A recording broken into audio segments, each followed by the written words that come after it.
Hey guys, good morning, good afternoon, good evening, wherever you are and whenever watching this, welcome to a new vlog. I think it's been a while since you last saw me on the motorcycle. So back to motor vlogs. Just on my way to meet a potential buyer for the TVS APACHE RTR 200 Race Edition 2.0 BCDFG. Didn't have much chance to actually ride this over the last 2 years. Mine's now attracted to electric vehicles. So there is Ather under planning. So decide to sell this only if I get a good price. I think I got a decent price, so let's hope the formalities are done. Been very strict about getting this delivered during only transfer of registration, but people, whenever they pay for these bikes, right, they're in a hurry to take it. So trying to get a middle ground where at least I can get some assurance from them that they would register this. And unlike my classic 500 which I sold in 2012 and still not registered, I've been behind that guy for a long time, but I think it's time to send a legal notice and maybe file a police case, because that's too much yaar. 8 years ke baad bhi registration nahi hua. Let me know in the comment section if you have any interesting experiences when you sold your vehicles. There are a lot of people that are out there willing to cheat people. I'm not saying all buyers would do that, but you need to have some assurance or guarantee that it won't happen, right? Once you sell, you still connected to this bike with the RC. Let's say if it is in some criminal or accident or theft case or something, right, they'll first blame the person who has the vehicle registered on their name rather than the owner. You can have a lot of legal proofs about where you are at that time and that you sold the bike, etc., but it's your responsibility to make sure it's registered. I tried to get that deal done, but sometimes when you're trying to get the best deal possible, you might have to give the bike to. So there is a middle ground. You can, let's say, take a extra security deposit, or you can take a promissory note, or you can even take a post-dated check for that extra deposit, so that they have some fear that they should get the registration done as soon as possible. That's the best thing that we can do here when we want to get the best deal, as well as make sure your bike's transferred to the new owner. Some people don't do it because they feel like it's better for them not to get registered, because they can ride it on the previous owner's name, they'll have the RC, so it's technically theirs. Whenever somebody stops them, they can just say that, oh, I purchased this bike. But whenever a speeding ticket or parking ticket comes, that's going to come on your name. This happened to a lot of my friends. The big question right now is, would I miss this bike? 50-50. I like the exhaust note of this Apache over, let's say, a Pulsar NS200, and I like the look of this bike. The first 6 months actually I rode almost 2,000 kilometers, but that was 2018.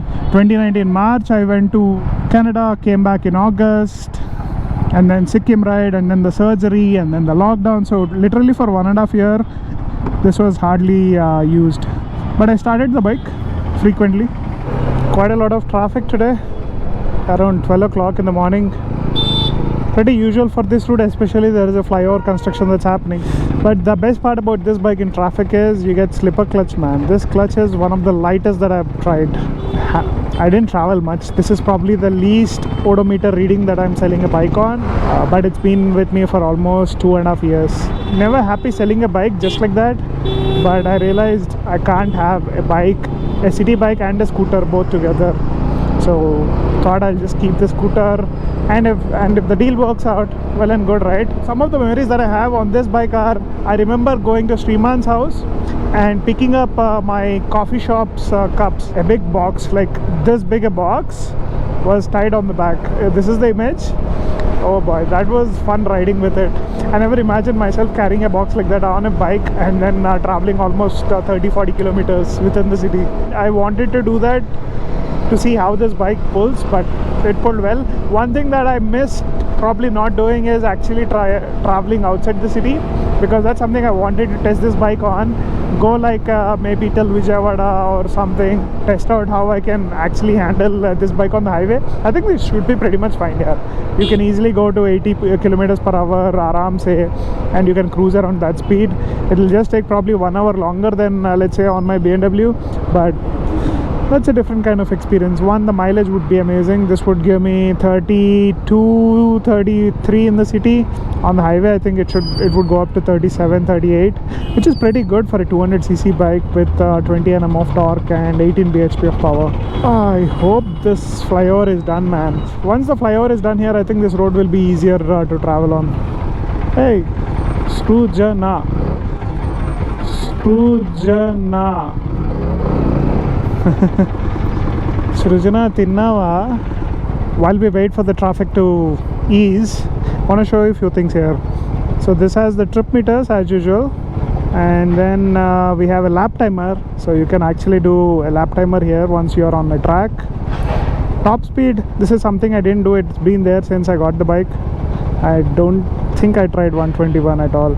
And this is a 0 to 60 run. I did it in 4.9 seconds. That's the best time I had. And that's the overall odo, 3,315 kilometers. A few moments later. That's the bike that's sold right now. Got a decently good deal, one of our subscribers, I guess. Please ride safe, guys. I actually dealt with the father, not with the buyer. He was slightly concerned about kids in that age, about going, traveling, responsibilities and all that. I don't want to give any lectures or anything. Just want to say, please be responsible and also enjoy at the same time, so that you're mindful about your parents' wishes too. I used to be completely against what my father wanted to do, but at some point we need to strike a balance, and I think that's something I learned with my experience. I'll tell you, try to keep a good balance between what you want and what your parents want to. That's where the right mix is. Anyway, it's almost 3 o'clock right now, so heading home for lunch. We'll catch you guys at home, okay? Hey guys, had a quick lunch, started editing, and I realized that I didn't have many memories on that bike, and those were very few thoughts that I had while selling it. But when I came home and when I see the driveway empty without a bike, it feels strange, especially because today we don't have the 850 or even the Apache. This is the first time, I think, in a long time, in the last 4 years, that I didn't have any bike in my house. That's a first, but that's okay. We'll have something new coming up soon. We'll see. Still working out on the Aether. If everything works out, maybe by end of Jan we'll have the Aether 450X. Still waiting for the government GO to materialize. EV incentives, they have announced it, but they haven't notified it. So it's not in practice. It would cost me roughly another 7,000 to 9,000 extra, I guess, which is quite good. Maybe we can even get a used second-hand lens for that, right? So very important, all these savings. I think OLX is a Pandora box. Posting something is easy, but selling is very tricky, especially motorcycles. And that the formalities should be done by first week of Jan, because I won't be here between this Sunday and maybe Thursday, because me and my wife are heading out for a short trip. We're heading towards north. Can't tell you which place, obviously. But I'll still have some videos coming up, because we are coming close to the end of 90-day challenge. So till December 31st, we'll have some videos coming up, few more. And once that's done, I'll probably take a week break, and then we'll go from there. And I'm excited for that, because I'm going to take the Elantra, head for a road trip. Today I got a message that a lot of EV charging stations that are also opened up on the highways, like from the Vijayawada highway at 7 Foot Court, there are charging stations. They're planning till Vizag. In Vizag there are 2 charging stations, and on Bangalore highway there are also planning to have few. If Bangalore highway has that, I think I can go till Kerala on the EV. That would be an exciting road trip, guys. So we'll have something coming up soon.